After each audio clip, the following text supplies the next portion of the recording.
Estate, annuale Venezia, il parco acquatico per famiglie e ragazzi. 8 piscine, idroscivoli, animazioni. Acqua Estate è annuale Venezia. Qualche nube e anche qualche disturbo in alcuni settori delle nostre regioni, specie sui rilievi. Vediamo il dettaglio. Sul Veneto cielo in prevalenza poco o parzialmente nuvoloso, da segnalare la possibilità di qualche breve pioggia sui rilievi vicentini e qualche addensamento sul bellunese.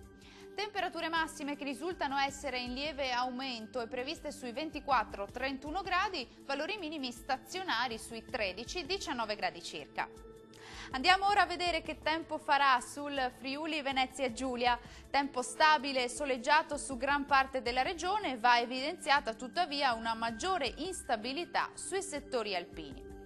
Temperature massime attese sui 24-28 gradi, valori minimi previsti intorno ai 13-17 gradi circa. Concludiamo con uno sguardo alla situazione del Trentino Alto Adige. Cieli più nuvolosi sulle Alpi confinali, anche con rovesci sparsi, specie in giornata. Sole prevalente altrove, salvo una diffusa e parziale nuvolosità. Temperature massime sui 28-29 gradi, minime sui 15 gradi circa.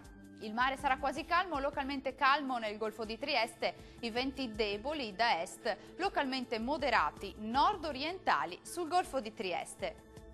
Dal meteo di Antenna 3 per ora è tutto, grazie per l'attenzione e arrivederci al prossimo aggiornamento.